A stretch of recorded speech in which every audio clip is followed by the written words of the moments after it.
Hi, I'm Sebastian, and this is the Happiest CEO podcast, where we speak to world-class experts about biohacking, health, business, and what it really takes to feel and perform at your best. Our philosophy is simple: success by design, happiness by choice. If you're enjoying the show, make sure you hit subscribe so you never miss an episode. Subscribing is one of the best ways to support the podcast and helps us keeping bringing you these conversations with incredible guests. And to everyone who has already subscribed and supporting the show, thank you. It means a lot. Hi, everyone, and welcome to another episode of The Happiest CEO. So I'm so excited to have you here. Even more excited to have Kota here. Kota is a long-term friend who has a really interesting life that he has lived for a long time, actually. And I'll give you an official introduction here. So Kohta Mitamura, a practitioner and educator, blending over 15 years of experience in farming communities with a grounded yet mystical approach to self-understanding. He describes human design as a self-regulating system, a map of our unique energetic blueprint guiding you towards your natural authority, alignment, and individual genius. By bridging the mechanically and energetically and spiritual layers of the body graph and integrating principles of permaculture, Kota offers a practical path to more authentic living, embodied awareness, and harmonious communities. And well, welcome to be on the show, Kota. Great to be here, Sebastian. Yeah, I will give a little bit of a runway of like what I found exciting about interviewing you. So you are, in human design terms, someone who thinks and researches really, really deeply, in my mind. And so he would probably say because of his design, it's still not deep enough. But what I do know is that human design is something that has helped me over the years so much because it gives you pointers of how to live your life by design. When you go really deep into it and look also at designs of famous people, the ones that succeeded in life, you can see that they actually followed their design path and understood themselves and what works for them. And so I'm excited to have you here to actually dive quite deep into human design, but also, you know, the wider context of how you live. For example, you live in an area of Japan where there are 13 people in your village left, sort of thing. Yeah. And I think the village itself is one of the oldest, oldest structural setup like that in the area. And so it's interesting how people first came into these areas, like they would find a nice aspect of facing, because it's like it's in Japan's northern hemisphere, so Yeah. south facing, you get the sunlight, and then they actually settled from the top ridge of that, because that's where they have access to the fresh water, Right, and things like that. So we see the cities developing, or many cities have developed around the coastline, the flatland, because that's where the ports can be set up. But that's more like a modern way of the ports are just for the commerce, for the marketing, for the market. But for people to have a lifestyle and then raise family and things like that, it's actually they were actually on the slope on the higher up. So that's interesting to actually have to come to understand that, even though there are fewer and fewer people remaining in those pockets, because difficult to send children to schools, or there are many disadvantages nowadays to live remote up higher like that. But for a lifestyle, that's amazing. If you don't have to go down the hill, there's everything that you can get.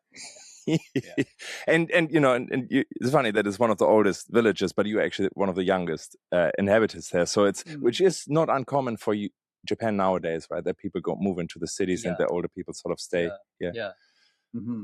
So that's an interesting. There's always interesting dynamic happening. Like one of the oldest places, and then that's still run by old people. Probably the average age is like over 75 in the village. That is but like unusual. 70 is like considered young, because there are still people active in their 80s. And then they are still part of the community activity.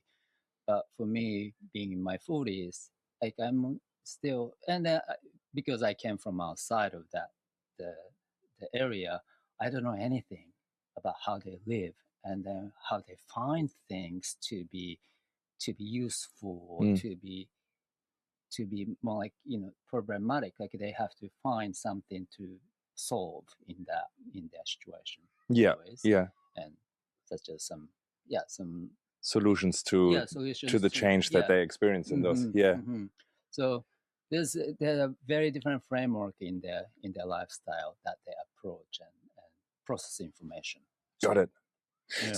So, when we talk about human design, and maybe let's just lay a little bit of foundation. We have had guests talking about human design before, but I always love sort of like how your sort of elevator pitch is like. If you would describe human design in generic terms, and I'm really keen to then go way deeper than that. But like in generic terms, like what is human design, and how is it even possible that we can sort of predict our preferences and our winning strategy as a human on Earth? So that's a kind of question that is human design like real? Or I guess so, right? That we That's can where it starts. Like yeah, really trust, or like even though they're like very interesting resonance that we feel when we first hear about our design, or even when we first look at our body graph, we feel like, oh, there's something that's real about me or the deep being that I am, the depth that we resonate with. And one of the things that I think we can say is that human design is really based on I Ching, Chinese ancient hexagram system, right? So that's 64 is the number of the sequence in ancient Chinese system of I Ching. 64. We know that that's a genetic. What is that? Genetic code, right? The DNA. Gotcha. Yeah, DNA code is like 64 different patterns or whatever. And that's also interesting mathematically too, because it's what the computer system is also based on 64-bit or 128. Yeah, that's all just a multiplication of the 8 by 8 kind of thing, hexagrams. Just move a little bit closer. You almost have to kiss the microphone. Actually. Oh wow! Let's move a little bit more. Okay, a little bit more. Like this. Yeah. You basically like you're that. Oh wow. Yeah. Wow. Okay. Yeah. Oh, way better. Way better. It's one of those. All right. Okay. Cool. Okay. Yeah, and so I think there's a resonance to the life form, to the way that we operate as life forms on this planet, because they say it's a binary system. So I Ching is a binary system. Yeah. There's always yin line or yang line. And then the way that I Ching is structured is yin line or yang line. And then they stack it up to 6 lines. So it's like double. So trigrams double. So that becomes the hexagram. So we call that the I Ching symbols as hexagrams, because there are 6 different stages, but each stage has either yin or yang. That's binary. And the combination of that is like, 2 is binary and then stacks 6 times. So then that gives 64 different patterns. Yeah. And that sounds like the very foundational principle of life form on the planet. So, and then nowadays we are just getting into the AI or like artificial intelligence things, but that's based on the computer science, which is also 64 bits and things like that. So I think that's the part that we can resonate. Right. So we're basically saying this is something that the ancients figured out thousands of years ago, and it's still sort of the structure and the overall fabric of intelligence behind much that we are and have around us. Yeah. And why does that matter? Like what like when you talk about the resonance, like what does that mean? Yeah, human design likes to talk about the auric field. Okay. or something about like a genetic continuity Mm-hmm.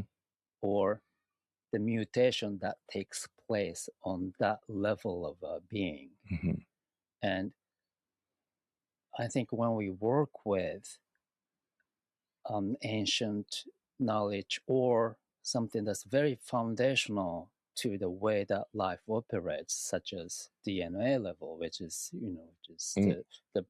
the frontier of the modern science, or very very ancient, but somebody really figured out as a whole, as a system, how the change or the transformation takes place, which is what Chinese I Ching is all about. Yeah. Then we actually see that happening in life. So instead of making up some sort of system based on our own thinking or philosophy, if it's based on the dynamic of life, then we actually kind of get pulled into that experience Mm-hmm. because we always experience life as something dynamic, not static. Even though we feel like, oh, this is me and this is what it is, it always changes. Mm-hmm. So if a system is dynamic like that, then we actually get pulled into that concept. And I think that's the same as permaculture. I think we're gonna start talking about in reference to yeah.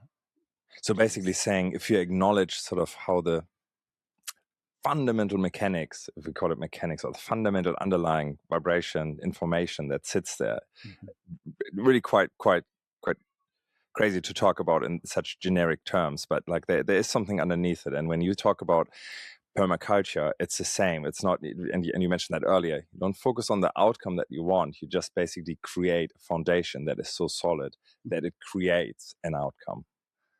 Yeah. And I think the terminology that can encapsulate both human design and permaculture and everything else that's happening in these times is the systems design. Yeah. Or system designing. So we don't plan for the outcome or the final appearance, which used to be the approach for like in architecture and anything, right? So we want to make things look like this, then we design it. But systems design is like we just lay these different factors and components in the system. So we just kind of set the grid and then let it live. So when the action takes in life, in real life, because of these parameters that we have set up in the first place, it just starts to stand up. It just starts to walk in itself. You know, a really simple example that comes to mind is if you teach, well, if you just say like, I'm friendly to people, I'm helpful for people, I'm like, for me, I'm someone who speaks the truth, all of that. So that I would call fundamental, like, you know, what you your design. That's what you want to design yourself to be. You want to be a friendly person, you're uplifting, whatever. The result is having friends, having people who like you, rather than saying, I want to have friends, I want to be liked. Because, I mean, the easiest way is probably like take all your savings and just give them money and you think like you will have friends. But that's not necessarily sustainable because when your money stops, and this is just a silly example, the friends might go away because like, oh, now we don't get that anymore. Could make it, or, you know, whatever it might be. So I think that's sort of like, you don't focus on the outcome. You start with like, what's the system that I want to be? What's the system that I want to create in terms of permaculture in my garden or wherever you're, right? Exactly. So I think what you just described is how our intention draws the outcome or the result or the manifestation of that intention. So yeah, exactly. So that's where we can say in permaculture too, we have some intention, we have preference for the food that we want to get, or preference for a certain comfort that we want to achieve living in that environment. And we don't just go after like, okay, just the nice light or warmer aspect, because all these things is going to shift during the course of the day. if it's warmer during the day, it can be too hot during the summertime. Mm-hmm. So if it's warmer in the winter, then the other aspect of it, like if you choose to be cooler during the summer, then it's going to be too cold during winter. So, but then we just kind of set the intention a little bit more like broad, like we want to be as comfortable as we can throughout the year living in this. So then how that go, and just they just set a big rock in front of the house, in front of the house, so that it retains the heat during the winter time, and then that keeps the environment warm and things like that. So if we really set the intention of like, okay, then how do we use this factor or this component to be conducive to our intent, then we can start to design the system, design the grid. And then based on our understanding of the attribute of different factors that we can utilize, then we can just start to stack up our structure. And everything starts to just do its own, everything starts to do their own part in it, and something that we have so, and then something comes after that, like we have to work with whatever the outcome we get each time, and then start keep designing and keep feeding our energies and awareness back to it. So practically, from permaculture point of view, you might want to have a path, you might want to have an entrance, you might want to have different zones with different fruit, food, and whatever. That you want some things that are really close to your kitchen and house. That's permaculture zones and stuff like that. Meaning, like the herbs are close to the house, the salad, and that. So you design it that way. And human design similarly has many different aspects. It's just not called a garden, and it's not called a path, but there's so many aspects as well. And as you acknowledge that you need a path, whatever that is in human design, and you acknowledge that it's good to be, really focused on this and that, you will create, I guess, a life at the end of the day that really is successful and helps you to achieve outcomes, or outcomes come because you have designed something that will create outcomes. And I think that you're just mentioning something that's important and interesting about human design as well as permaculture approach. And I think that's about becoming aware of something that's happening in our life. So in permaculture, we are talking about different aspects. Like if we become aware of the changes that affect during the course of the day to a particular spot on our land, based on the awareness, we can start to think about different options. So, for example, there's a shadow that comes after 3 o'clock, and therefore the patch will have some upsides for plants that don't want sun all day long, but some downside for plants that actually need it from the very beginning of the day to the end of the day. That type of thing, right? Yeah, that kind of thing too. And then, so then we can start to strategize. Okay, like out of all these different selection of options of the plants that I can have on this land, which one can I place at this specific location because of those factors that you just described? Yes. And human design, it's also like, okay, there's a definition here that I am supposed to be able to rely on according to human design system, but there's also an openness, or there's also a hanging gate, which is just a half of the entire channel that can create a definition. How can I take a look at this? And human design tells something very specific.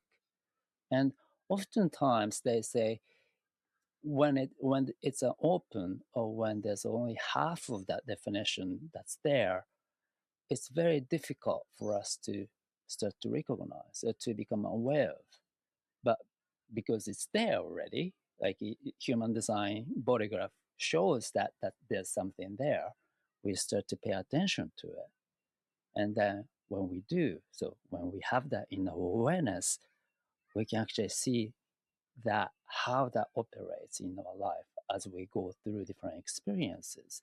And so having that little bit of awareness starts to create opportunities, I think, for us to learn from subtle nuances and subtle level of communication that life is always offering us. Yeah, and I would love that we backtrack of like where human design actually came from. But before, like, just to follow your thought process there, so simple overarching aspect of a person might be that they are that their decision making is understood to be, it needs time. You need to feel into it, which is not the sacred. That's an emotional authority. So basically, human design, you basically put where you're born, when you were born, and where and when you were born. Basically, that's all you really do, but by the minute, and it gives you back so much information about yourself. And some overarching one is like, how do you make decisions? And there's some people that can make decisions in an instant, and you might know people like that. And you can read this in the chart really easily. And then there are other people that really need to go to an emotional sort of path to get there. Right. And when you know that, then you can work with that. And so my AI gives me quite a bit of pointers when it looks at my meetings and how I run meetings, and it would say, don't feel pressure to make a decision in the moment, because normally you need to sleep over it, and it really works. And it feels, the funny thing is, even if I in the instant say, oh yeah, I want to say yes, but I'm not convinced, and then next day I say yes with conviction, I've sort of followed my design. And it's very different to feel I'm happy with my decision. And it's subtle. You have to be quite, I guess, body aware.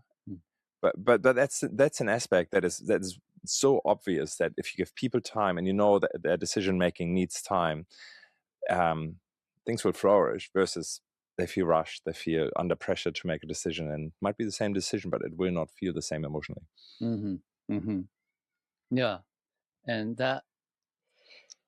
that's, I think, so you were referring to the strategy aspect of human design, and that is probably one of the most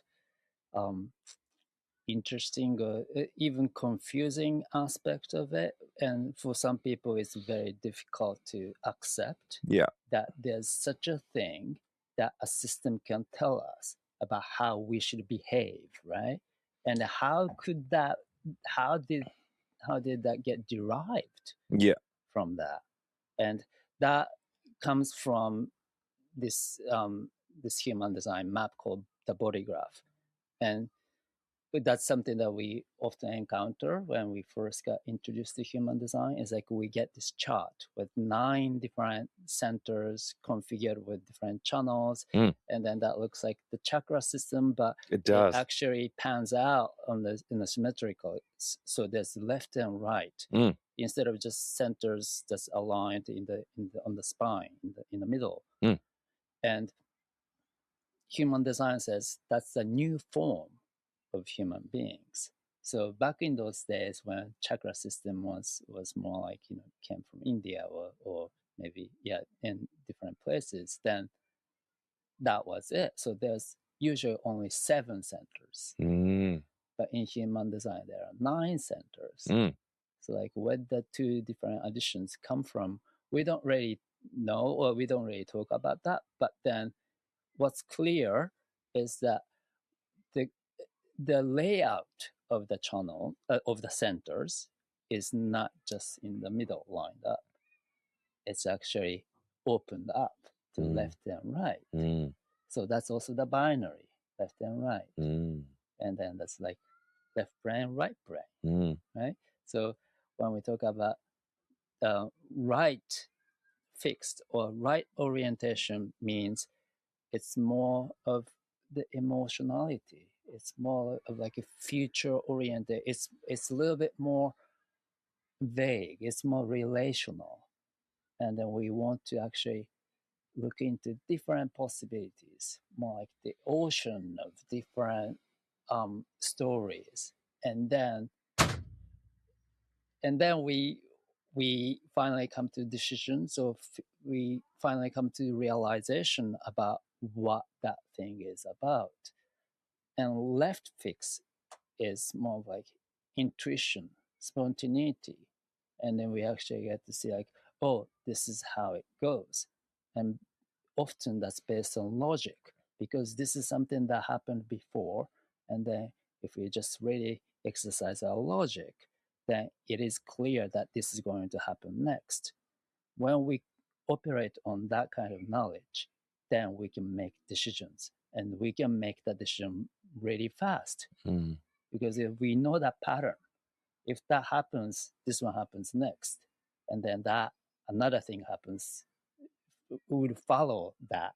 Then we can just make those steps really fast. But when we see a lot of different possibilities out there on the right side with emotionality and relationality, then we can't make that fast decision, because different factors is going to lead to different places.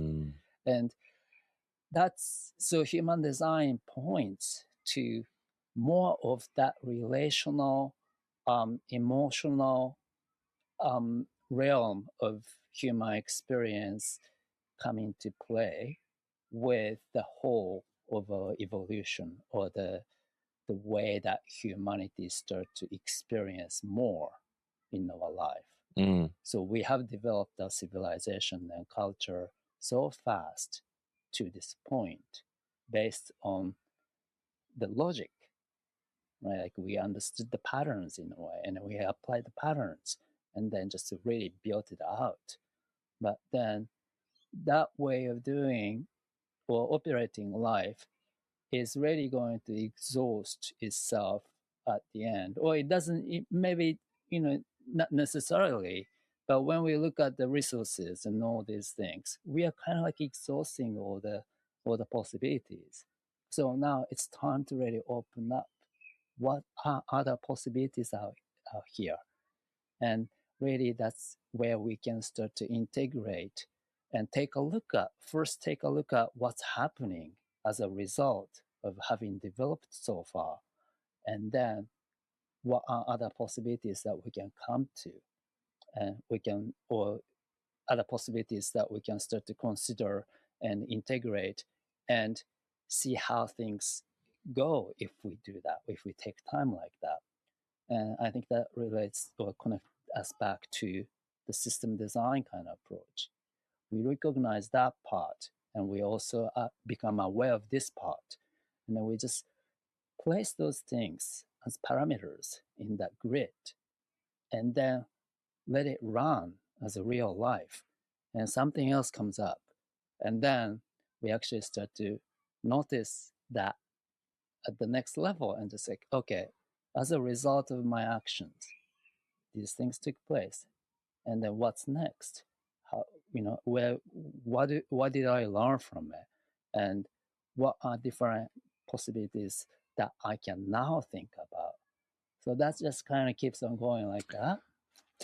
I think, yeah, to tie a bow around that concept that Kota just explained, to me, like, let's say, like we have normal language that would say that person is friendly, that one is more a brisk person, this is a fast talking person, this is a slow talking person. This is just our language describing a person, but it's actually fairly superficial, of course, because it's just observing a human one to another, and that's what often the common understanding of who we are is. Very, very simple. That's a tall person, that's a not tall person. Human design, which came through a particular person to us, and it took ancient wisdom and overlaid it with particular other concepts, basically says also this person's like this person's like that. It's really hard to believe without having quite a bit of metaphysical understanding why this is accurate, and why you can just use the position of where you were born and the time you were born to actually say this is how this person will operate. That's their design.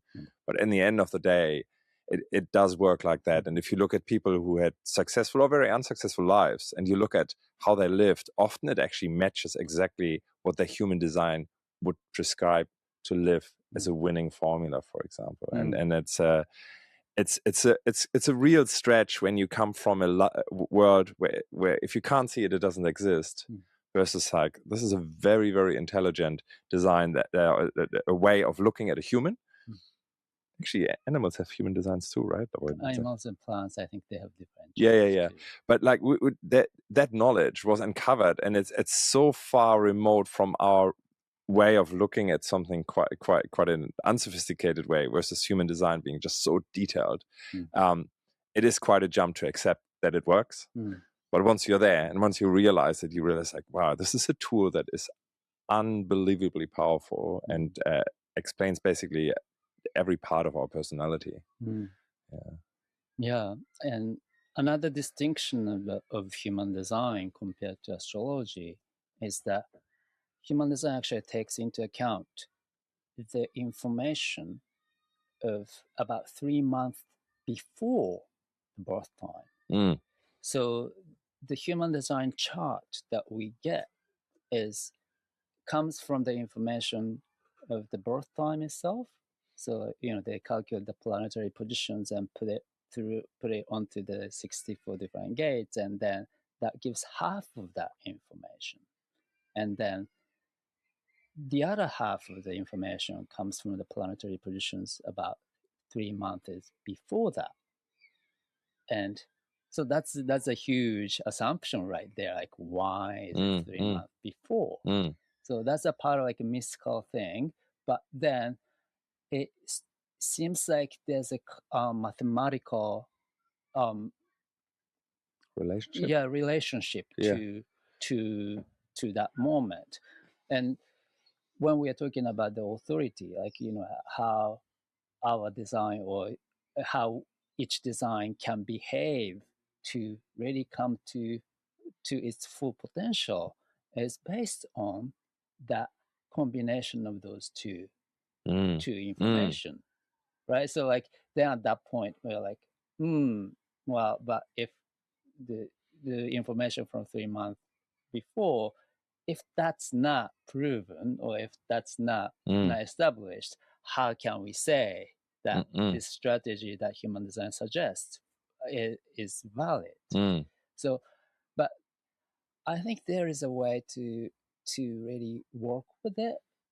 Like we can just kind of try to experiment with it, and that was, I hear, the original message of human design is like, this is how things go.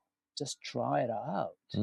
Because we don't really know until we try it out on our own. We can suggest, the human design can suggest that this is a behavioral protocol for your design, but we don't really know how that works until that person himself or herself does that. And that's the interesting part too, to me. It's like, yes, we can just draw so much information from the internet or from human design practitioners about what human design is like. But until we digest the information in our own way and really try to give it a try, we really give it a shot, then we don't really know, that doesn't really materialize. And that's the same thing about, okay, like what's real in our life and what's metaphorical, what's hypothetical. And there are different examples that I want to share about how that seems to be true in a case, like such as a case of like twins, right? Like if we take the example of twins, like they probably are born apart like 20 minutes apart or 10 minutes ours apart. is it's 2 minutes. Well, that was 2 minutes. 2 minutes difference. So yeah. Okay, so your girls are like 2 minutes difference. Yeah. But then if we draw a human design chart, there's gotta be something that is just slightly different in the numbers that they calculate. Yeah, because like the theory behind that, or or the reality is that we move through space on the planet, like our planet moves through space. So the constellations that we have to the planets is slightly different. The theory behind it is basically there's a particular energy flowing through the ether, through the universe. And let's say, so don't forget your thought, but I just wanted to say why this matters, because let's say, a planet like Mars, or the area of where Mars is, is at the moment not facing you, and then 2 minutes, 10 minutes later, it is facing you. The aspect that makes a difference, because you're exposed to different energy. At the end of the day, everything is vibration and energy, because we basically just space. It's just not the human experience doesn't explain that well, because it looks also solid. But if you go back and say it like, actually below us is energy, and which is information. That's why it matters when you were born, because it always shifts. And to your point, that's why twins can be different, because they're not born and taken their first breath. I guess that's the point. Because then the energy is locked in, basically. Right? Sorry, but you continue. I didn't want to take it away from you, but I just thought it's good to have that background. So no moment is identically the same in this universe. And the universe loves novelty. That's what Terence McKenna said, and I think that's really profound, because that means every human being on this planet, even their twins, or even let's say, we can just really make assumption of babies born in exactly the same moment on the planet, and they should theoretically have exactly the same human design chart. But it's really a matter of if you meet those two people in your life and have an interaction with them or not. And that's kind of like the concept of quantum physics. Unless you become aware of that phenomena, that really doesn't exist, or that doesn't really affect anything, or that doesn't change anything about life. And the same thing, I think, applies for human design. Like, if you have twins as your children, then you know that they are different. Oh yeah, and very then different. And then the way that the human design chart would show that. And I've had a couple of examples of looking at the charts of the twins, and there are different signatures to them, even though like a lot of them are same, and very likely their type is the same, profile the same, also the variables, all these things are the same, but there's a bit of difference in it. And when we can actually study a system like that, that could capture identical difference, those are identically different, even though identical twins. I think that's what makes it very intriguing about a system like this. And just like, okay, then it's not just about the birth time, the moment, but actually that moment has access to the information 3 months before, right? And then when we look at that, like, it's not just a 3 months before that kind of like linear timeline, because when we look at different possibilities that open up every moment, the moment that we have come to at the present time is just one of those possibilities that were possible 3 months before. Gotcha. Right. So there are possibilities as well. So there is in a sense, a randomness to it too. And that's So it's not unidirectional. Like, time is not just like linear anymore. When we think about future as different possibilities, the past was possibilities too. Wow. As well as the present moment. Yes. So when we deal with, the certain birth time, one set of information from the birth time, and another set of information that's going to be combined as a human design chart from 3 months before. These are two different sets of possibilities. And then when we think about a moment or any moment in that way, there's infinite combinations.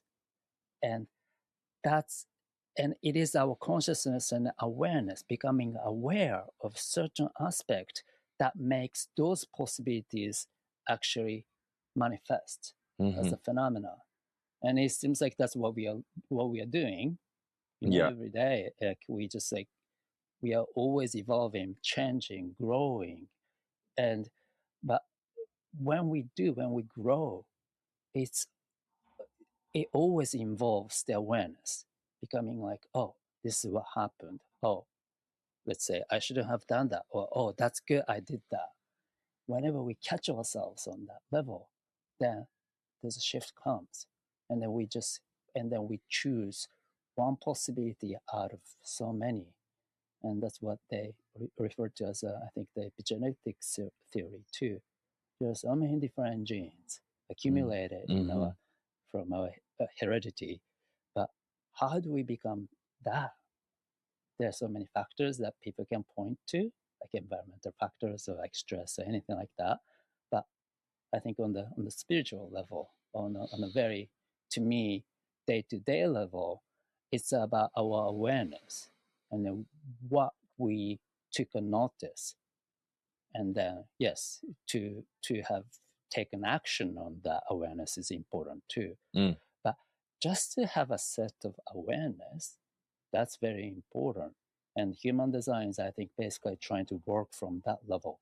Got it. Yeah. And it has a lot of pointers in it. I brought up my my design basically just for me actually to help seeing what the categories are that you can look into it, and it's impressive. So there's, for example, one thing that is called you like what number you are. So sorry, profile. What's it? Your profile.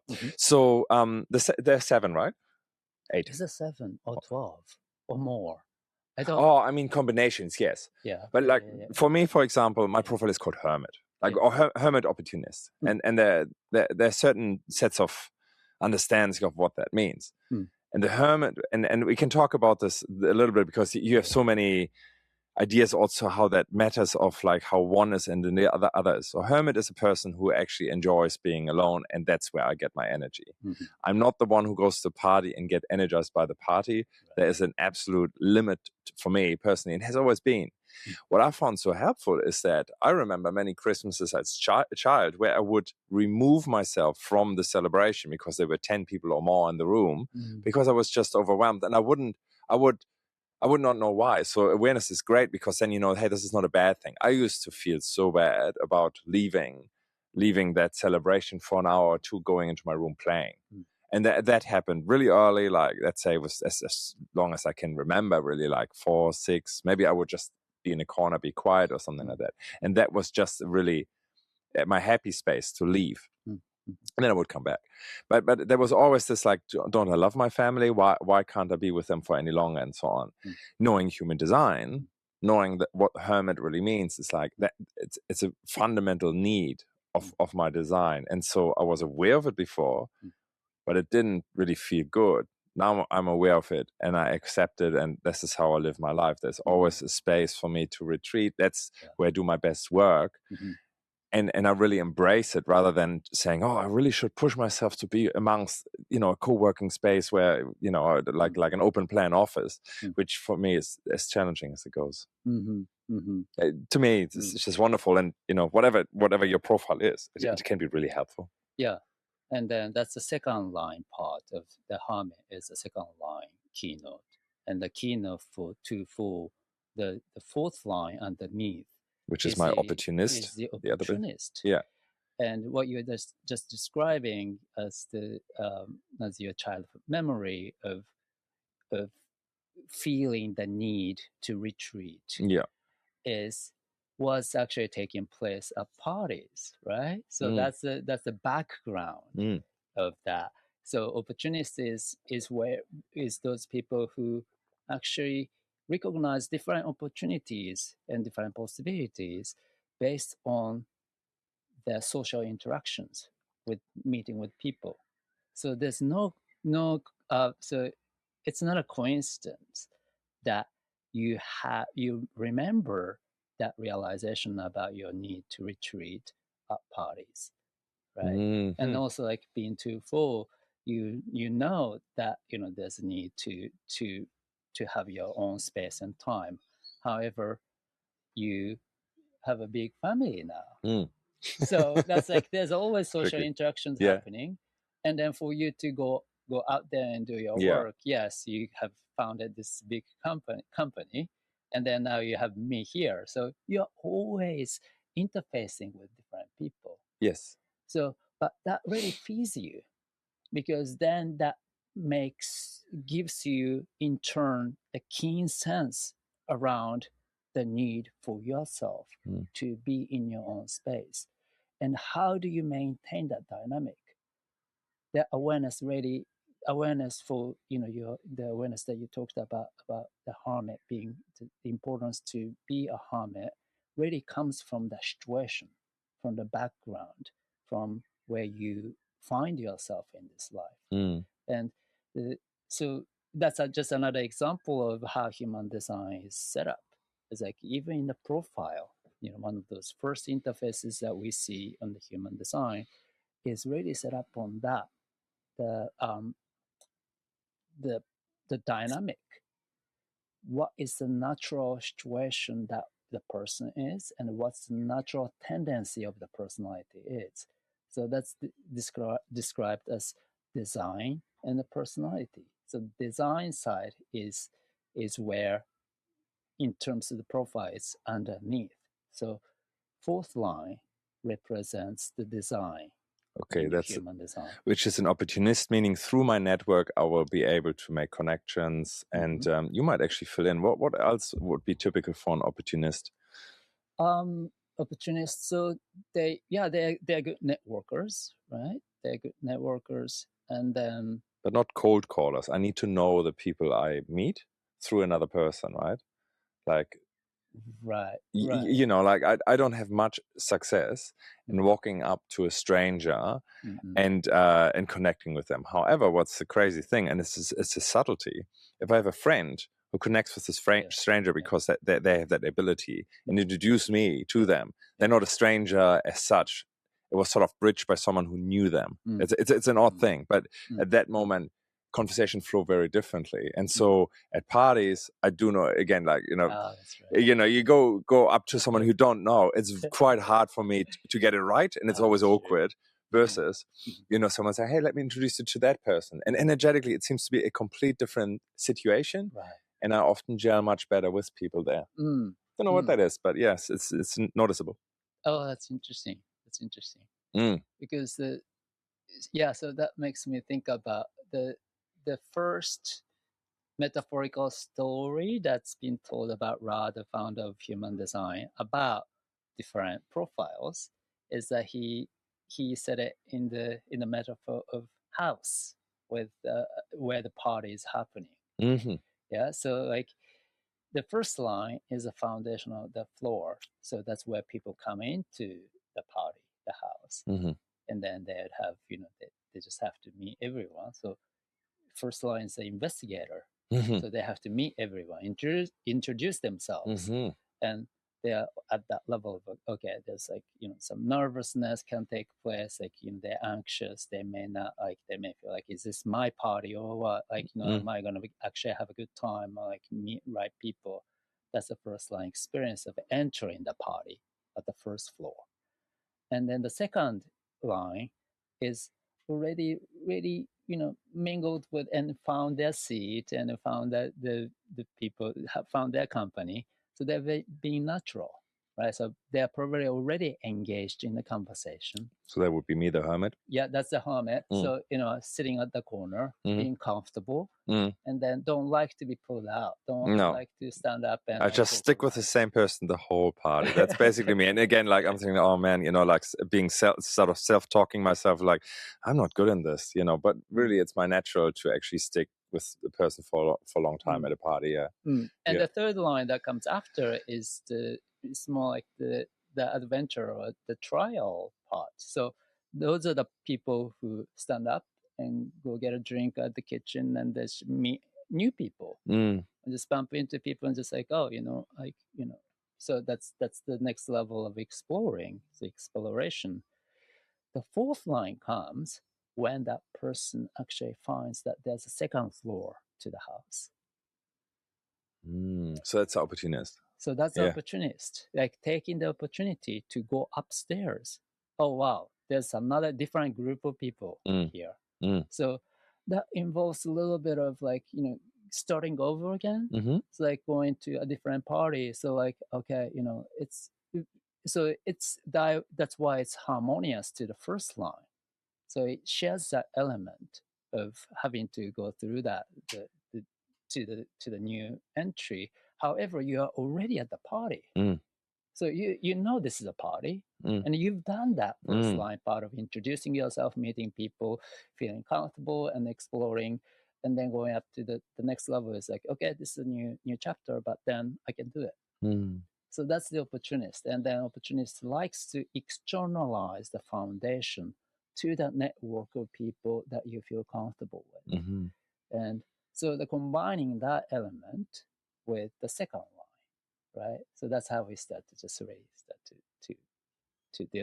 to delineate some of these things. Like, okay, so you have that ability to apply yourself in familiar situations, new but familiar situations, guided by your natural ability to be comfortable with what's happening.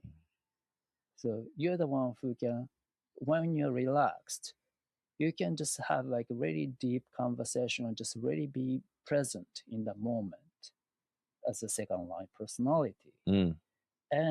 But you're also supported by your ability to explore different opportunities when you feel comfortable like that, or when you feel like, oh, you hear the call of like, oh, maybe it's just time for me to stand up.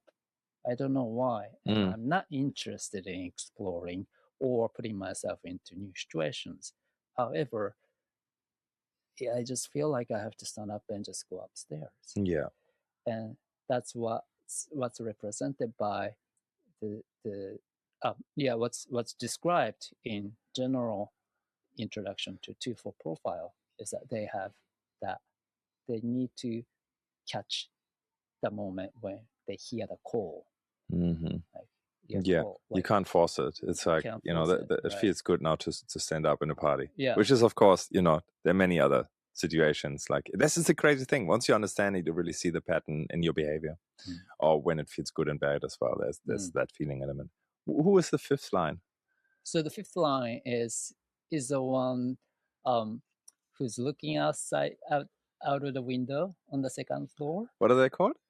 So fifth line is a heretic. Okay. Yeah. Fifth line is a heretic. So we can think about that in resonance or in harmony to second line.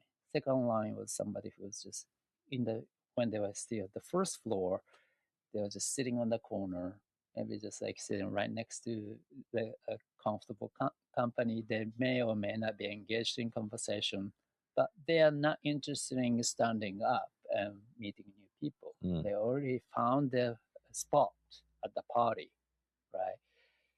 Fifth line in harmony to that line, but already at the second floor, they are just, maybe there are less people at the second floor of the party. So they'll be just standing in the by the window, just looking outside and like see that new people coming into the party. From outside, they can totally see that. Like somebody is on the second floor window looking down. But they can't really see who that is, right? From the bottom of the house or outside of the house. So that's what they kind of project on. They imagine who that person may be, or they just kind of imagine what's happening inside. So you're basically saying that when these people are met by someone else, they make up a story of who they think this person is, but it's not necessarily true. So that's like, so me being not that person, people sort of get me, or they get it probably right, or have a better chance to get it right. Whereas number 5, if that person is assessed by someone, it's hard to really grasp, like, oh yeah, I think that's the type of personality I'm dealing with. Is that right? And then so there's that the projection part is being shared, as you were saying, like as a second line personality, you get projected on, like, if I right, people make up what they think you are and who you are, and just run with it. Yeah, Oh, that must be tricky. Yeah. Yeah. Yeah. So like fifth line personality or fifth line on the design side as a part of the profile, they are in a position to receive that kind of projection and being able to do what they have to do with it, whether they actually have that ability or not. But when they can get it right, because they can speak from the second floor, they can speak to more people, right? If they can just speak with a microphone. Right. So they're the type of person that can broadcast to a bigger group of people and Mhm. can influence them, can communicate to Yeah. them. And then what's sixth line? So the sixth line is supposed to be already up on the top of the roof of the house. Okay. So no longer as a part of the party, right? Okay. But already kind of contemplating on why, that contemplating on the party itself. What are they called? Oh, so sixth line is a role model. Role model. But role model, I think, can be a little bit vague in terms of how we actually understand what sixth line can be. Because the role model is, I think, a concept where people can actually have access to, can look up, right? But sixth line profile is not always accessible. And then in terms of human design, like there are information about people with sixth line in their profile not really being accessible in certain periods of their lifetime. And that's totally natural and fine for them. So being at the top of the roof. What do you mean by not accessible, like in practical terms? So if a dad is like sixth line dad, what does that mean to his kids? That person is not accessible? Is that what you mean? Or yeah, or let's say so like fifth line or fourth line people, they have the social interactions happening. Okay. As a part of their part of the standing in this life. But for the sixth line people, they may be like totally immersed in their own process still, or on their reflection, or whatever they do to embody their themes, their projects, or their inclination. That kind of involvement, like really being immersed with whatever we do, would lead to a role model type. So it's often seen at one stage of the life as antisocial, maybe even, yeah? Is that what you would you say? It could be.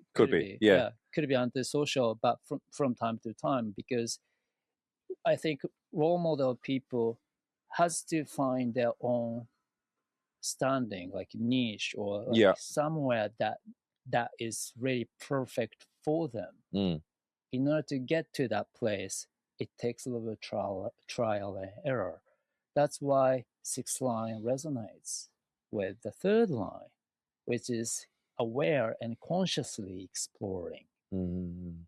But sixth line is exploring, or is trying to get to a place where the exploration can lead to.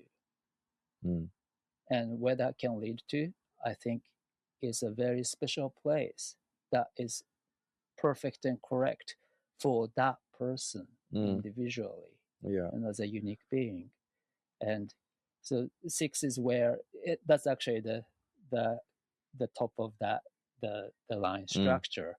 The next one goes back to the first, and that's how the I Ching is set up. It's a cyclical system.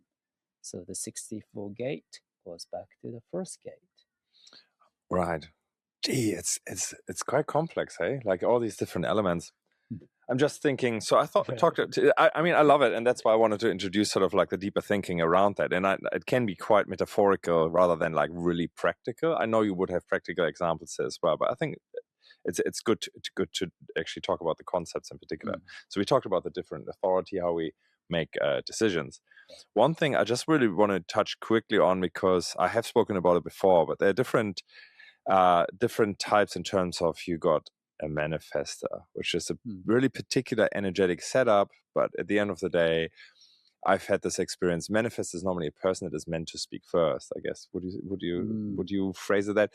I certainly know that I was standing with other generators, which is my type, and we were chatting happily away. A manifester enters the circle, and everyone stopped. I didn't know that that person was a manifester, but it was just like, we just stopped talking and sort of waited. And then the manifester said something, and after that, there was a natural flow of introducing itself, and it was a normal conversation again. Anyway, a couple of hours later, we discussed it in the workshop. Said like, this person entered a circle, and everyone else stopped talking. And the manifester said, "This is the story of my life. Like, I seem to interrupt conversations." And what she later on understood, and it was a big relief to her, is like her energy setup is just that people look for that person to talk first, to give some guidance. I would say you might have better words for that, but in the end of the day, if she accepted, it's just how it is.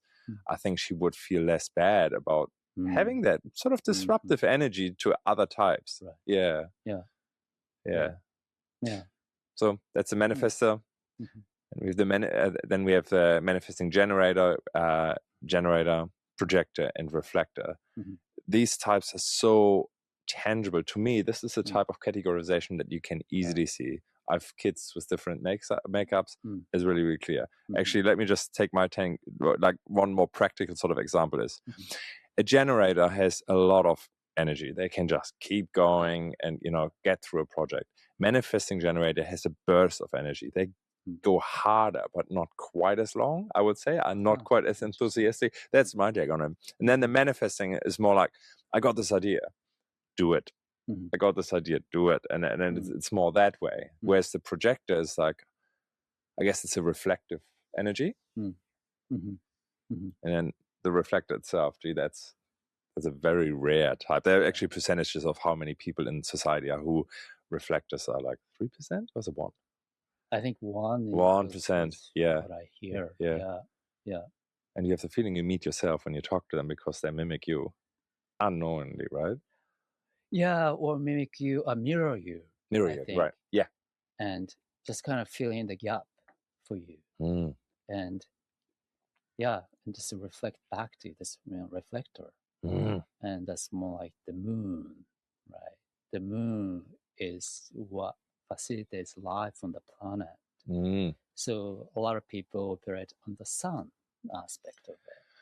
And then sun is like the position of the sun is important in human design too. And so a lot of people are just like really supported by the energy of their sun. However, for reflectors, we have to look at it on the different, from the different side of it. That's really the yin yang concept too, because yin is not weaker. It's actually yang is just more of what's the word, like not just expressing, but it's more like outgoing. Yeah, outgoing, and then also outgoing energy. Whereas yin is a condensation kind of energy. So yin is pulling all the energies from the ether and concretizing things. So that's a metaphor for women. They seem receptive.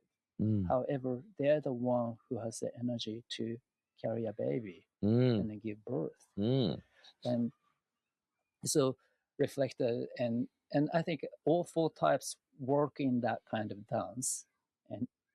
And as you are describing, there's like some characteristics that we can recognize according to the types.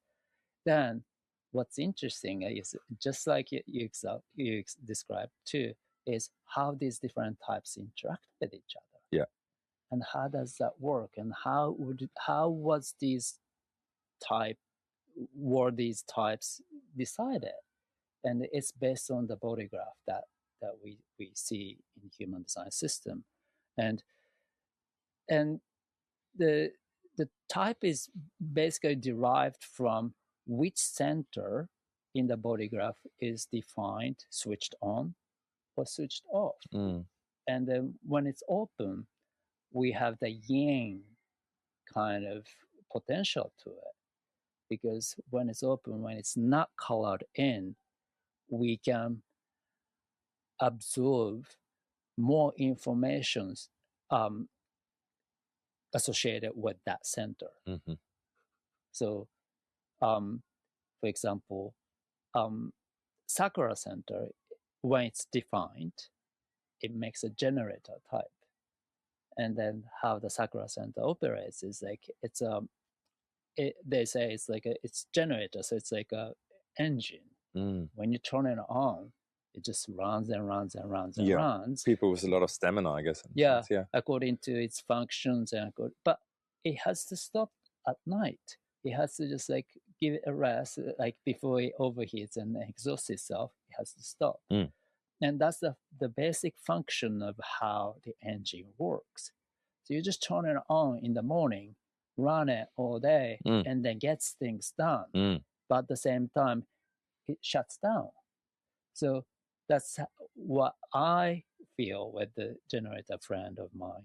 It's like they know when to stop, because I'm not a generator. I don't have a Sakura center defined in my design. So I don't know when to stop. What's your type? My type is manifester. Huh. So even though, so that goes to the next conversation, that can lead to the next conversation about manifestor and projector difference, or the manifestor and generator interaction. And because that's what you were saying about the story of manifestor stepping into the generator conversation. Even though my experience is a little bit has been different. Okay. Like I can't really disrupt generators when they're together and doing things. Okay. Because they're already engaged with that activity. And I have no place to just really insert myself. So I end up joining them, but over time, my energy seems to disrupt some of that flow. But I don't just stop that. But I think that's another thing about how projectors and manifestors can come into the dynamic that's operating by generators. Yeah. Because generator is the majority type. And so in order for this world to run, many generators have to be working to keep the operation going. And projectors and manifestors are including, and reflectors are the minority type. And those three minority types do not have Sakura center defined. So they have to participate in different ways. And for manifestors, somehow they have energetic expression connected to the throat center. For generators, they don't have to have throat center defined, because they have the Sakura center, the engine, already colored in and turned on. They already participate in the activity of the world through the Sakura energy. With that vibration, they can be a part of that team, part of the scene, because they communicate, they express themselves with that energy. But because manifestors don't have the Sakura center vibing, they have to use their throat, the voice, for the expression in that communication form in order to participate in that scene. And for throat center, kind of like communication to be effective, they have to see the right timing. Yeah, so that the timing is very important. To disrupt things. Like if we just try to disrupt it when it's not time, it either creates a chaos or it just kind of gets repelled. It just bounces back. And then manifestors don't like that as an experience, because they feel like they want to be effective and impactful. Yeah. But if that bounces back, it's like, I'm no use. Yeah. Yeah. So yeah, one of the advices I think for manifestors is to really not to just use disruptive energy, whatever, because that's what they have or something, but really to learn the timing of how their energy can actually make that impact. and that varies from different details of each manifesto design. But then for projectors, they have certain definitions happening in their design. But first thing, they don't have the Sakura center defined, so they don't vibe with the team in the way that Sakura generators get together. And then they don't have the energy connected to the communication center, the throat center. And that doesn't mean that the projectors don't have the throat center, the communication center defined. Some projectors do. And some projectors even have other energy centers defined. But those two are not connected to the throat center definition and the definition of the energy centers are not connected with each other. And so what that means is that they have the ability to communicate, they have the energy to do something, but not in the context of the Sakura vibration, that which is already a communication form to really come together. Or they don't do that in their own expression of, this is my energy, this is how I can disrupt and participate. And they don't communicate that. They actually communicate for the situation, for the context, for that specific case that they recognize as a potential improvement or potential. And so recognizing those things specifically in those situations or in those people is a gift of projectors.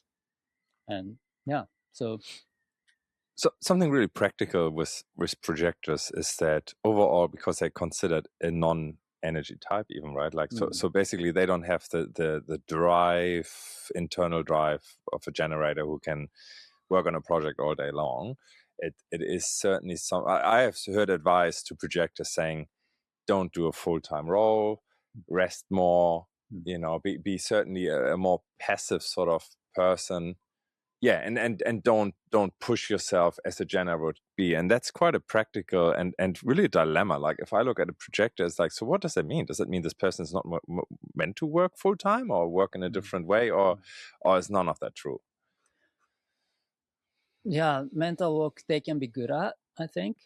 And they can be really good at it because I think they are noticing a lot of things. So really receptive personalities normally. Yeah, I think in general, the auric field or the energetics of projector type is said to be receptive. But I know many projectors who also have different energetic centers defined, like root center defined projectors. They can have a lot of juice, and then meaning like they have a lot of physical energy to contribute. But so they can be a part of the activity with generators and everybody else. But I think one thing is like they don't need to try to keep up with that momentum that's already happening with the generator team. They can participate in it, but they can focus more on what they are taking note in that dynamic. Because that's eventually how they get to contribute, is such insight. And it's important that they recognize that, and they are being recognized for such ability and contribution that they can bring into the scene. So when you talk about recognition, would you say if I would have a projector child, which I do, they particularly like praise? Would you say? Is that sort of more interesting? Yeah, I mean, I certainly see that, but maybe I'm just biased. But that's sort of my play. What do you mean? Because they're kids, they're still children, and they all like have the work, homework. You're right. So that's their work. Yeah, right. But the play is when it's more casual, but playing with other children and maybe adults. But I think in play, there's like more like it's the rules are a little bit looser, right? Like there's a room to play. right? So like they can actually notice things like, oh, that rule, we can maybe improve this rule. That's a projector talking normally, Mm. right? So they because they sort of have the overview of things. They have the awareness of what they see. Crazy. Yeah. All right. Well, there are a couple of other things. So, you were talking split definition where the single definition were triple. So basically, look, all the different things we're talking about is based on an underlying map. So it's a little bit like a car is a car, no matter whether it has a 4-wheel drive or whether it has not a 4-wheel drive. But you can name 4-wheel drive, even though it's still looking like a car. It's the same as a map. Everyone has a different map, and you could say everyone has a map. But for some people, the makeup then means you have a split definition, which means your energy runs and flows through a particular person. And the practical thing there, and correct me if I'm wrong, is if you want to feel a particular way, being in a space with someone else who can bridge your definition means that you function differently. So there is this interaction between different personalities as well. Very, very complex, but there's certainly, you can basically change how you feel by who you are with, right? Is that sort of, would you subscribe to that? Is that sort of an explanation of that, or too loose? Well, I think, we may say that's too specific even. Okay. Because that's the situation that happens to everyone. Yes. Meaning like when we meet and interact with other people who bring in different activations, different design, we are meeting and merging with them. And most likely those other people's designs and activations are hooked up to your activations or your open centers. So when we say that activations for split designs bridge those two separate part of the definitions, is something that's like, specifically that it's that, but that same thing of integrating with other components that don't usually belong to our design is actually universal to anyone. And when we go back to that concept of personality side and design side, the two sets of those planetary positions give rise to human design information. At that level already, we are bridging two aspects of ourselves.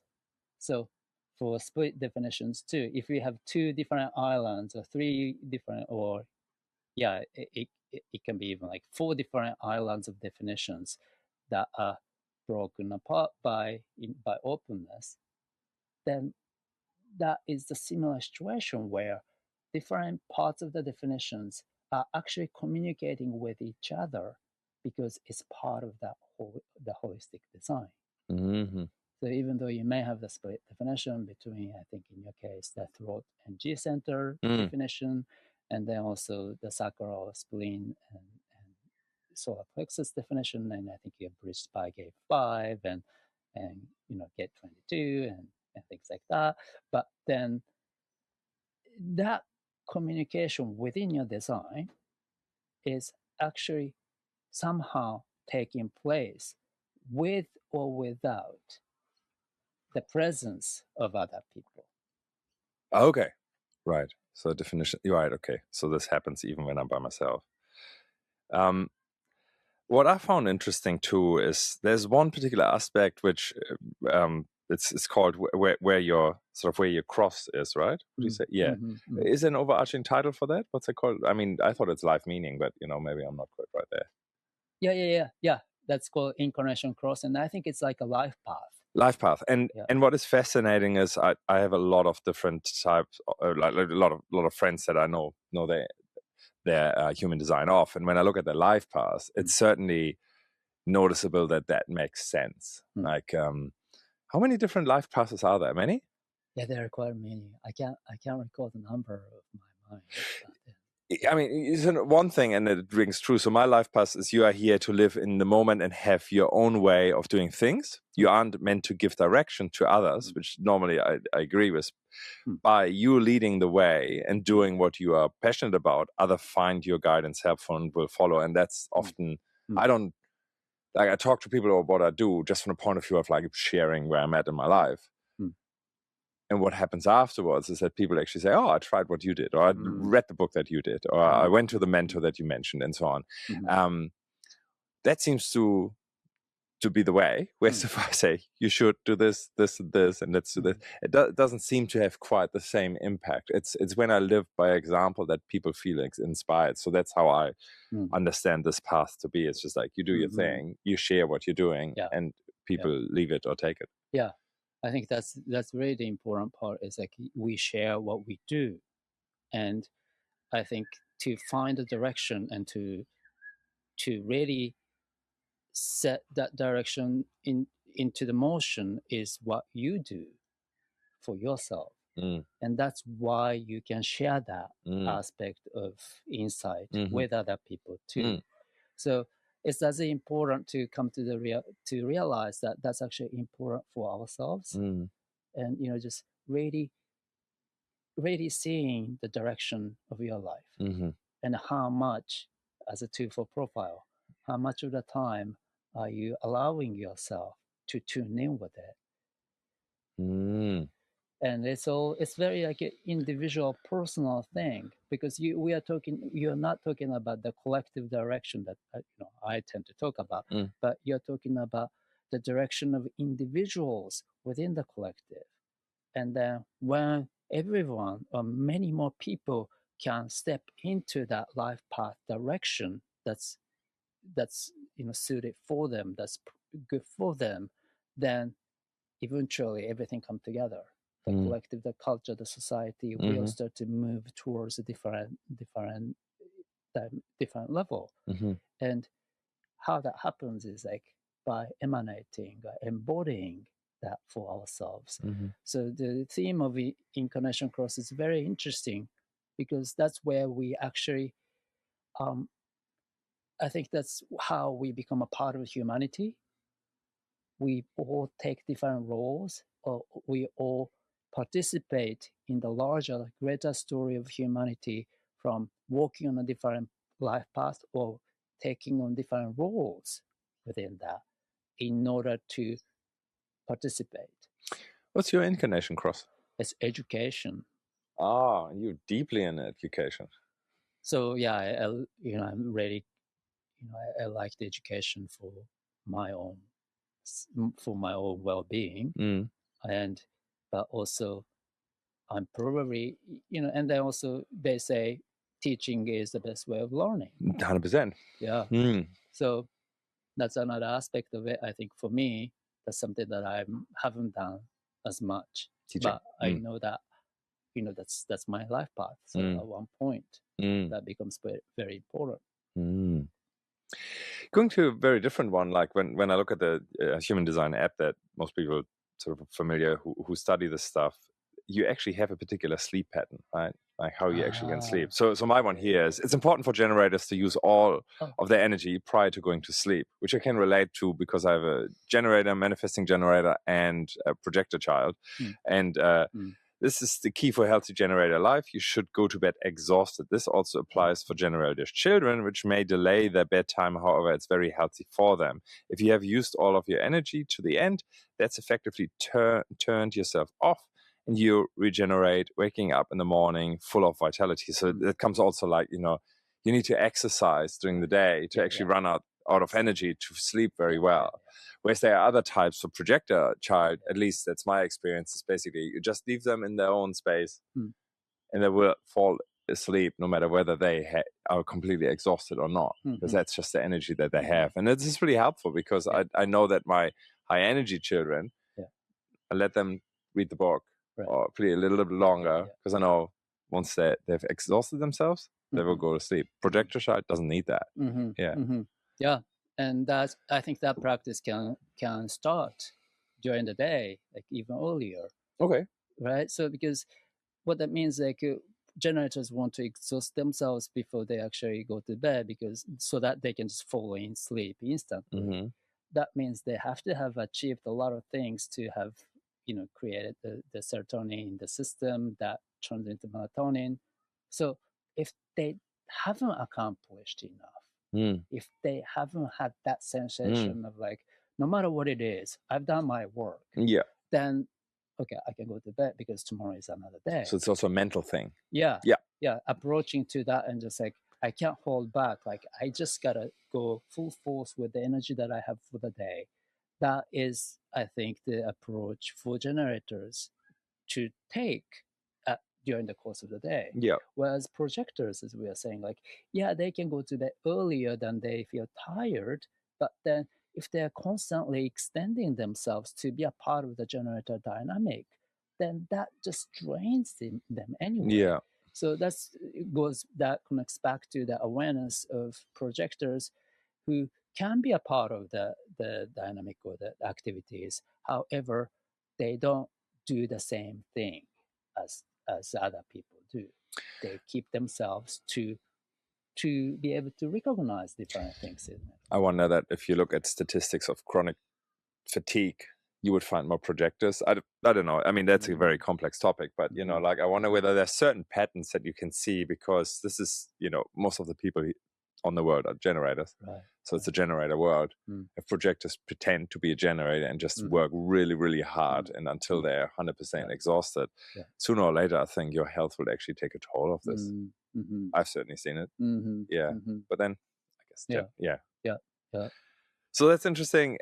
Digestion is another one, and you know quite a bit about that. And I'll just give you, you know, the audience an example of what this could look like. So you prefer to go with the flow and appreciate the fluidity of life. So in terms of digestion, structure and details are not for you. You perceive situations passively through your senses and recall key things subconsciously. So that's not eating necessarily. It's just like, how do you digest information? How do you digest the day and so on? But since you have a passive digestion, you appreciate different food patterns daily and are not set on specific foods, consumption time, or proportion size. Fasting works really well for you, which I know it does. Do you have an example of the opposite of this? Like other people who would basically say your digestion, and you know, when we talk about food, you like your pattern the same, like some people that really like to be really structured with their food. This is the opposite of what I like. Have you come across those? Oh, so what you described is for your digest, and then you prefer not to have a structured way of eating? Yeah. Okay. Yeah, that's interesting. Okay, so because are you on the positive side? I think you're does it say is it calm or nervous? I think that was the calm eater for you. Oh, okay. You mean in terms of digestion? Yeah. You prefer the flow? But we can go to. You're right there. Okay, so can we go back? Yeah. You're all right. Okay. So that's conscious or unconscious? That's how I look at the different sort of readings. This is set conscious up. Unconscious is this. So what we talk about for the diet is the unconscious side of the body, of right? The design. Okay. And the conscious side is the motivation and the perspective, the view. So let's say but just to answer the question though. Yeah. Let's say you said that you actually like to open up to different menu, different recipes and things like that. So that's open. But what I noticed recently about that aspect of diet is quite interesting. It's actually twisted. And I think what you said, what it was for you, for the diet, I don't know if it says it, but it was a nervous eater. It was a calm eater. But but it doesn't say it here. It's just a touch of nervous, let's say. So this is about the diet, is it? Yeah. Green part still. Yes. Yeah. So you're the nervous eater. Yeah. I mean, you know, some people like to be in quiet spaces when they eat. Yeah. Some people like to be social when they eat. That even is defined in our design, which I found fascinating. Yeah. And that's interesting, because then if you're nervous, meaning like if you have more choices on the plate, let's say like you go to a party and buffet or something. Mm. If you have more selections that Mm. you can actually choose to eat all of it, Mm. that puts us into a little bit of like agitated, excited state, Mm. which we can say that a little bit of nervousness, right? Mm. Mm. But the other side of this spectrum is calm eating.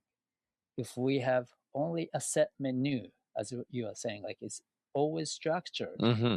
you don't have to think about that. Mm. It's just whatever is on the plate that you're familiar with, you can be comfortable with it. You can be calm when you eat. So that's, I think, a different application of this basic framework. Is the framework for the diet gives you the spectrum of, are you a nervous eater or calm eater? Mm. And then when we apply that spectrum to different things, okay, what kind of situation? And you were saying like, okay, some people like less choice or structured way of eating, Mm. and other people more like experimental, like wanting to go out and try different things. Is this only like specifically to real food, or is it to anything you digest, including ideas, thoughts? Right. So this is crazy. Like for some people, this is probably such a stretch, but basically you can also say, well, like I like to digest thoughts and ideas by actually move around. It says here, you like to digest, but keep moving around while eating. So, I mean, does that mean like when I listen to a lecture, I should walk? I don't know. It's specific. Yeah. Well, you I think you're doing that because you're also like getting the information from your chart in your hand. Yes. And then just getting information from me. You're right. And just So dynamic. Yeah. Wow. So dynamic. So it doesn't have to be walking around, but like you can also like fiddle around while you're in the meeting, like looking at your note and then looking at your chat GPT and okay. So that's the way that works for you to absorb and integrate information. Yeah. Like, good to know. I mean, I know the type of environment I create around me to work well. And yes, it's certainly like I like to not do just one thing in one way, but there's certainly a dynamic of like digesting any information or working. Yeah. There's also feeling ways. So, you live in a world of vibes, picking up subtle energy from places and people around you. If something is not right, you will feel it. I ignored this for many years. Due to heightened level of feeling, you may be sensitive to electromagnetic frequencies and should try to disconnect from devices at night. Spending time in nature may also be helpful for you when you try to discern how you truly feel about something. Look, I mean, the detail on this is basically that I have a good gut feeling over there. I like a place. Like, some people say like, I just follow the direction of Feng Shui and how I set up my space. I have a strong intuition of Feng Shui anyway. It just seems to be in me, and I learned it once and it's now in me. Yeah, it's fascinating. Hey? We talked yesterday at dinner a little bit about the environment that is right and wrong for us. I found that super helpful. So my one is like artificial shores, and I always thought, I have to look at a pond or I have to look at something, but he would say no, it has nothing to do with actually a shore on the ocean.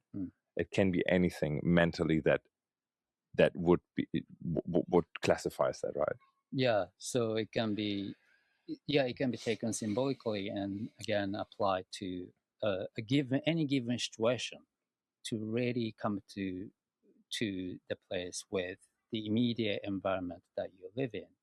So, for example, what's shore? Like shore is like we are at the beach and you are standing in front of the water, the body of water that extends as far as you can see, and then on the horizon is over there, and you know that beyond the horizon somewhere is other land. And on other lands, beyond there are different cultures, different ways of living, different ways of thinking. But you're on this side, and there's a divide, there's a boundary because the water is difficult to cross. Yeah, but then you are also aware of the other side. That's the shore. And when it comes to natural or artificial shore, let's take a moment to think about it, because artificial shore is where I think we are more open to different possibilities coming from different directions, whereas natural shore is already set. So like any of these natural limitations, restrictions apply there. But artificial shore, we can set up any rules. Just like the good example of it, I think, is the avatar or the metaverse kind of place, where you actually get to meet people from completely different places, but there's no geographical rules apply, right? Like in order for us to meet people from different places, different walks of life, we have to go through either travel. That takes time to go to the foreign countries, cross the border, that kind of thing. That's a natural shore. That's a natural nature. Right. But artificial meaning, we actually have bypassed that because of the technology. You mentioned yesterday that wearing a headset that gives you virtual reality. Yeah. That's a really strong switch of an artificial shore in a sense, and so I like that switch. And that was interesting because I thought I was meant to look at it, but it's not as look; it's actually doing it. So my normal habit is that I remove myself from work, even, and have my separate office. I remove myself from sometimes situation and have a somehow remove myself physically from places. But you're saying also in the movie Avatar, you're human, and then you're not because you're in an artificial sort of virtual reality and that type of thing. Yeah. Because this shore theme is part of the sixth color. And then when we go back to the topic that we talked about for the sixth line, the somebody on the top of the roof at the party. Yeah. There's a connection to that. There's a thread running through all these different thematic across the structure. So it only goes up from the first line to the sixth line, and then from first color to the sixth color. And so that's the same structure. So when we start to integrate what we talked about for the sixth line theme, which is like, somebody on the top of the roof, and then role model, but this is somebody who has to embody that experience of all the different lines, like having explored and then having gone through different experiences and maybe going through trial and error, then have come to that place where, okay, like I'm up here, but I just really have to integrate and then just really be immersed in what I know that is for me to do. Then when they are found on top of the roof, then they have such wisdom and such experience to share and then show to people, demonstrate to people without telling them anything about it. Right. So, telling people things is like fifth line thing. And then we know that, fifth line was somebody who was looking out from the second floor window. And there's a lot of looking happening, right? Okay, observation. Yeah, observation and just like looking like how people reacting to your words, like if there are enough people to talk to and things like that. And that probably associates with the fifth color environment of valleys. When we go through the valleys, it's a different environment, isn't it? Yeah. Yeah.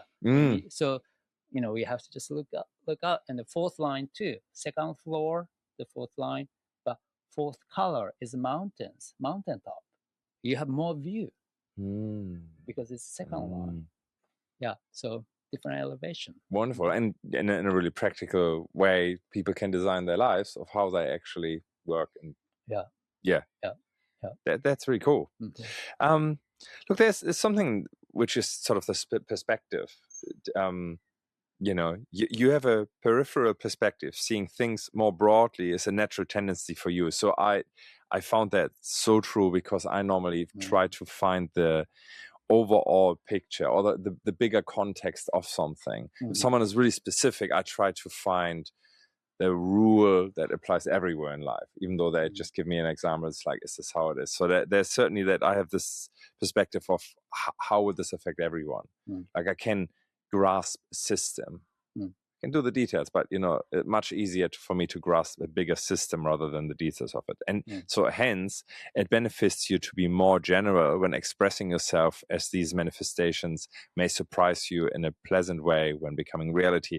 The way that we talk is really high level, not really detailed, even though we use examples. In my mind, we talk really broadly, and I feel really comfortable with that. But I know that other people's like, what do you even mean? Like, where do you talk? And I totally get that. That there are different ways to talk about that, and you can't always cater to every audience. But for me, it's helpful to talk broadly often. Yeah. So that's the perspective aspect of that. And so again, I think it's like 6 color, 6 tone, and 6 is again that's the same thematic that we've been talking about, and 6 is where so we talked about the relational side of more the intuitive side, and the first 1, 2, 3 colors of 1, 2, 3 tones relate to the intuitive side of it, and 4, 5, 6 relate to the relational side of it. So what you're talking about in terms of looking at it broadly from the higher point of view is actually allowing us to see things in the relational field. How does that affect other people who are not here but who are in my awareness? And then based on my understanding and observation, how could this understanding and information affect them or help them, even in a subtle way? And we don't necessarily strategize how to help them out with this information, but because 6 is about the embodiment, we don't have to tell anyone, but because of this larger framework and embodiment of whatever this framework is, then we get to inspire people. We get to touch something in that person. So interestingly, the keynote for the 6th tone for this category is called touch. And it's interesting, like a touch is like, okay, just by touching, a healing can happen. Or just by touching, we completely change. Being touched, we completely change the course of life because of that one moment in life that we feel being touched. And metaphorically, of course, touched by a book, by any event, life event, whatever. It changed the course of life. That's right. And then personal and power. I found that interesting too, that there's so much that people read out of this and the teachings around it. So for me, you're designed to see things in a very personal, almost selfish way. Your view may sometimes be perceived as too avant-garde, but be sure it's correct for you, and you should not be distracted by what others see or do. Your distraction is the risk of measuring yourself against others or compete and getting caught up in winner and loser definition. Avoid being connected to outcomes and try to maintain your detached perspective. I give you that.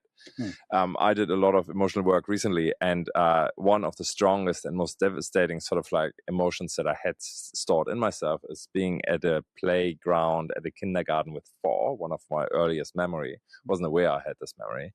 And it just felt like I'm not like everyone else. It was just that feeling. And it was devastating for me, which is exactly don't do this. But I did, because I'm like, I can't be like that. My whole school career was basically like, I'm different. I don't fit in here. I'm not like, and then I'm a failure because I'm not performed like everyone else. I wasn't particularly good at school at all, and so there was this thing of, I want to be like everyone else. But it really doesn't work, because my mind just doesn't allow myself, or whatever it is, my design doesn't allow myself to merge into the masses. It's always that sense of I'm different, whether extreme or not extreme is another. But it's just good, again, like coming back to why is human design helpful there, knowing that about myself. I don't beat myself up. It's like, I'm different. Well, that's what it would be. It's okay.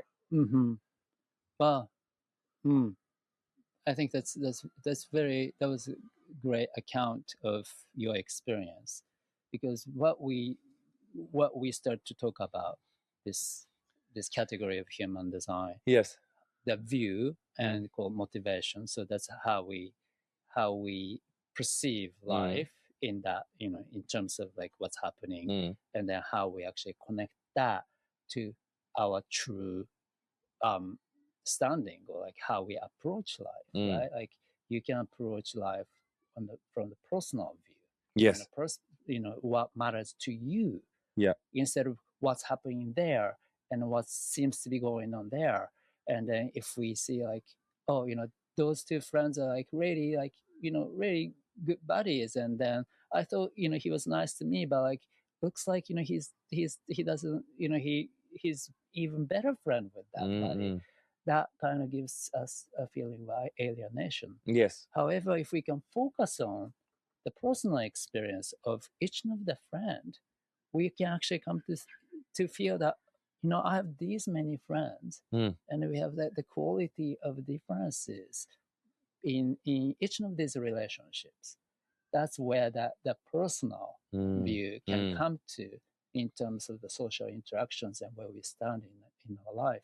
So, but again, it's something that's interesting, I think, about life is like, unless we have gone through that polarity of experiencing being hurt, of not being able to feel that personal thing that's happening, because we are forced at one point to look at things from the political aspect of things, right? It's a political thing. It's like, oh, that part is like doing well, but in the relationship between these interactions is not good. That's like political maneuver kind of thing. Those things was probably important in the globalization era, but now we are going back to a little bit more like local solidarity and community rebuilding. Then what matters is like what's immediate to our environment. So that's where the 6 lines or 6 themes in human design is really pointing to the time that we are going through right now. Yeah, we haven't spoken about this actually. So there is a little bit of a bigger plan and understanding of why human design is here, which is fascinating. I actually haven't so basically what I do, how I understand it is basically there's a particular time in the 2030s. Is it 2030 something? It's actually coming up. 2027 is the beginning of the mutation era. And basically, the understanding is that humans will fundamentally change in terms of their circuitry and in terms of their chakras, if you like all of that. Is it correct?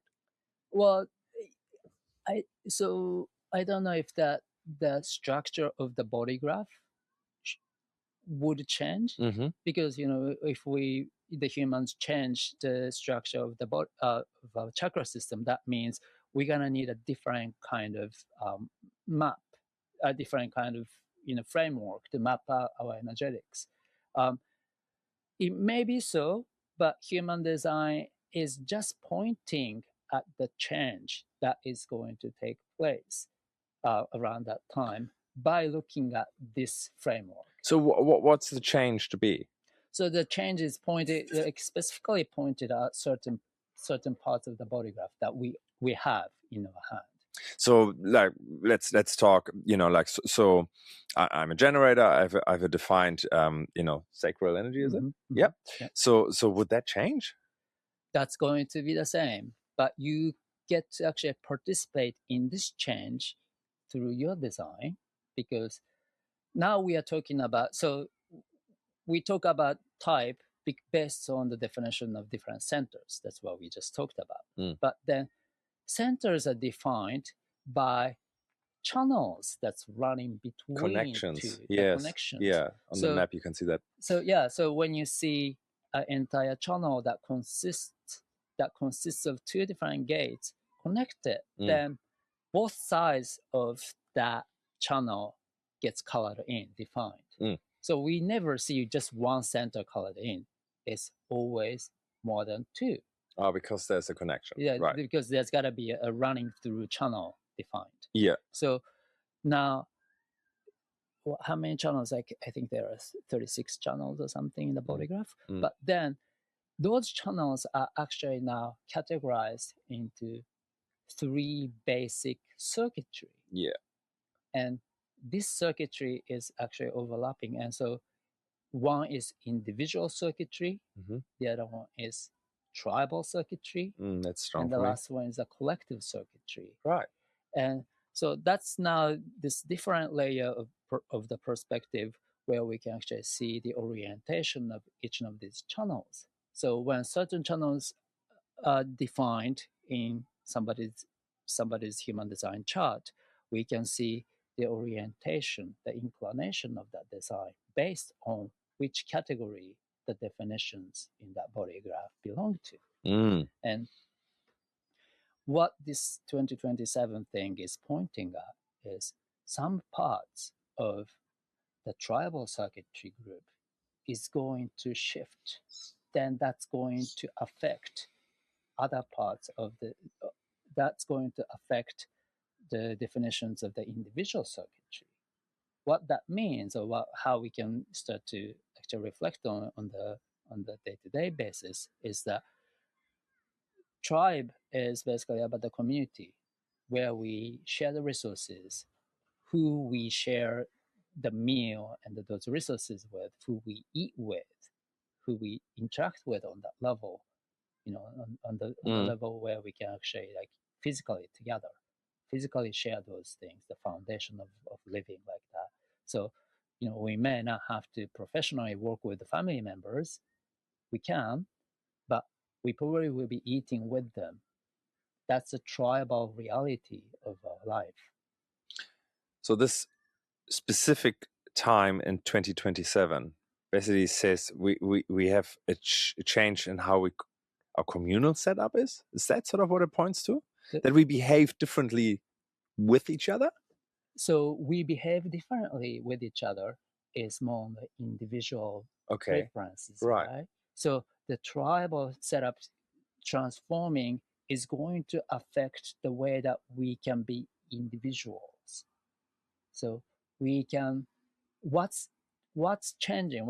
I think what's changing is that there's going to be more and more emphasis and acceptance of individuality in our world. Okay.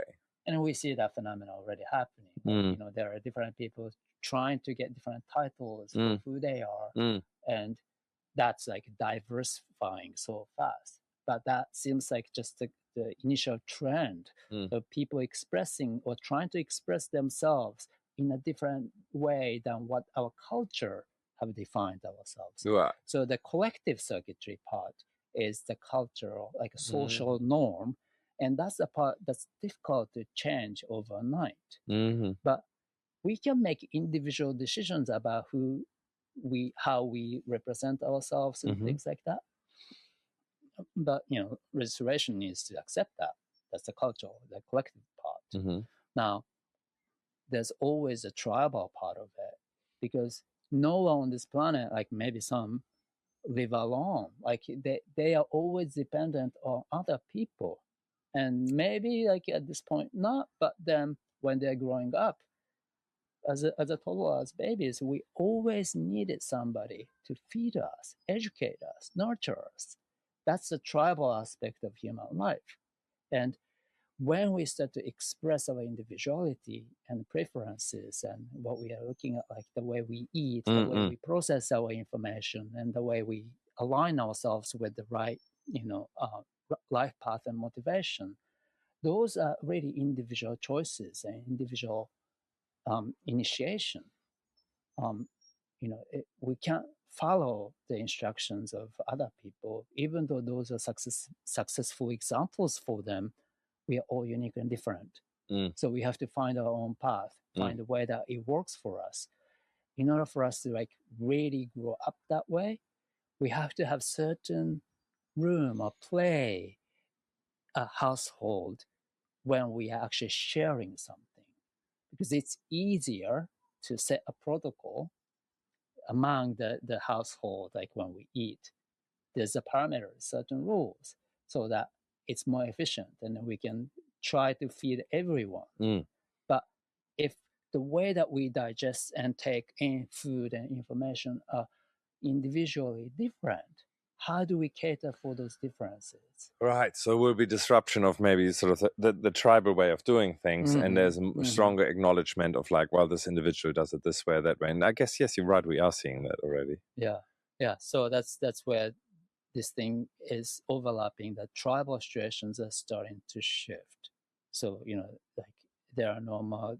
There's a conventional society where people always ate together, worked in the field together, and they ate the same thing. However, there are more choices for the individuals now, but and then also the way that people come together and eat and feed themselves are changing. There are different ways to work it out, Yeah. and that gives opportunities for individuals to explore themselves.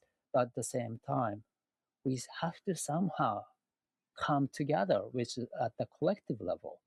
But what's changing or what we are starting to notice at this time is how the community structure is really starting to transform. Yeah. And then how that is going to affect the potentials of individual development. It's funny that I grew up in a small town and always felt like, really strongly about the community, and it was a big deal for me to leave. It's a big deal to also maybe not behave exactly how they would have, connected to each other. And I guess points to the same thing, like, like I have a really individual way of living, and it makes me feel really, really good. These tribal structures certainly didn't support me anymore. So, that's certainly interesting going overseas, where you have less of those confining sort of structures around you. And so I would probably say, my parents' generation, really happy with the structure. Myself, and probably even more so my kids, not so happy with the structure and going more into the individual thing, which doesn't mean that you have to be selfish, but it just means that, your individual preferences might be more important and strongly felt than what the group wants. That's how I see it anyway. Yeah. And that I think you just recapped the features of your own design. You have the channel of community, you have the channel which is a tribal circuit. But as you're saying, that's a community. How do people set their families or communities up to be able to sustain themselves? Like specifically to share the meals, to share the setup of eating. That's what the channel of community does. But you said that the way that's being conventionally done at home didn't really work for you. So you went out and did that. Through your individual definitions, you have the channel of power and you have the channel of creative role model. So with those two individual channels or definitions mix in with the tribal channel of the community, then that kind of explains, your life story. Yeah. Wow, that's interesting. That's very interesting. This particular date, I mean, this is in a sense astrological, but astrological, when people hear that, they might think about planets. You could also think about parts of the universe that we are in, because we're moving through the universe in terms of our solar system. Things rotate around us. And so there's a particular place that we're in, and there are particular energies that fly through space. What are they called again in human design? Not neutrons. Neutrinos, which is basically sort of like the tide of energy going through, that Steiner would have called ether, and I'm sure ancient, civilizations would have their own words for that. But I guess what I want to point out is, like, we're moving, and so we are in a different, it's a bit like you moving through space just on Earth, and sometimes you're in a tunnel, it's dark. Sometimes you are in a really sunny spot, it's really sunny and warm. I take it like that. If we move through space on a much bigger scale, different energies at work, and you can predict that because the solar system moves through universe in a particular way. That was understood by the person that channeled this information in the 70s?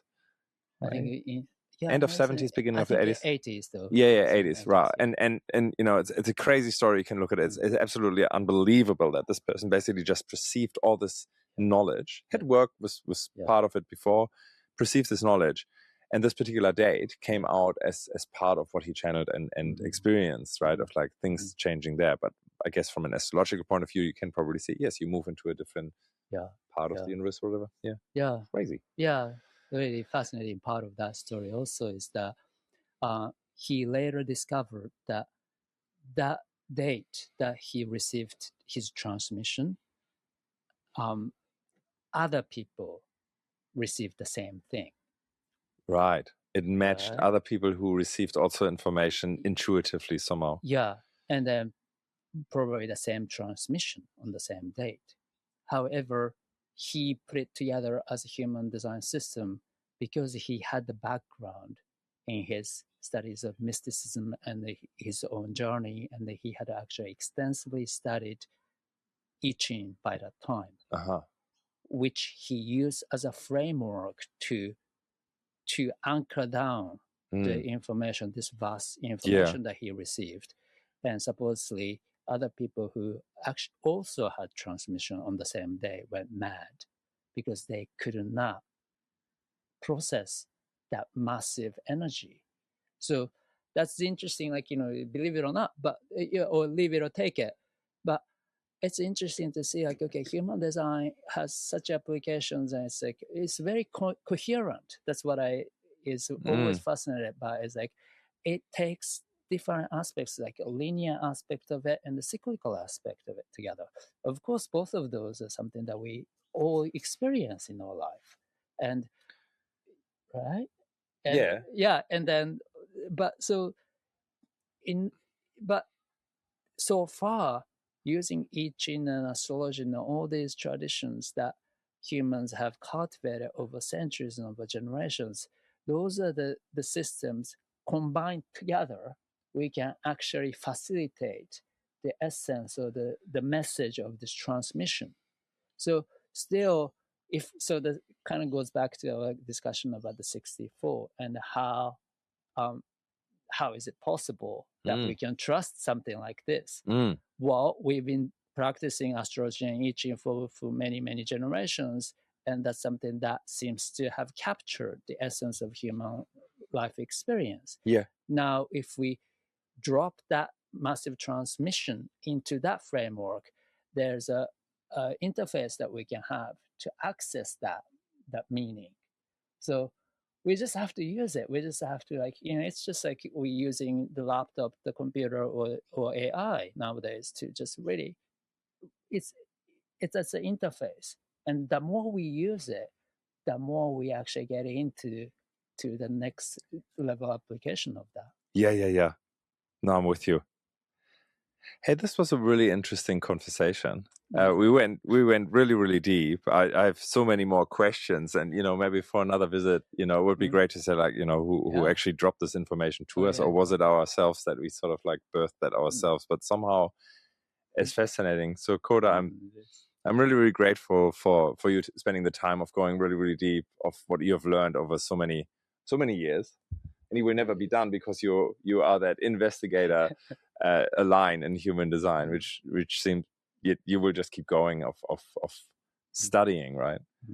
Yeah, I appreciate this opportunity that you provided for me. Yeah, to really see the directions that we can go. Yeah, right. And also just show up when the time is right. And just that your 2 full profile really fits my 5-1 profile. That's called the harmony. Okay. Those profiles.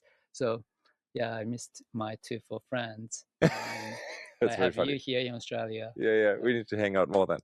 Sounds good. Oh, thank you so much. Thank you.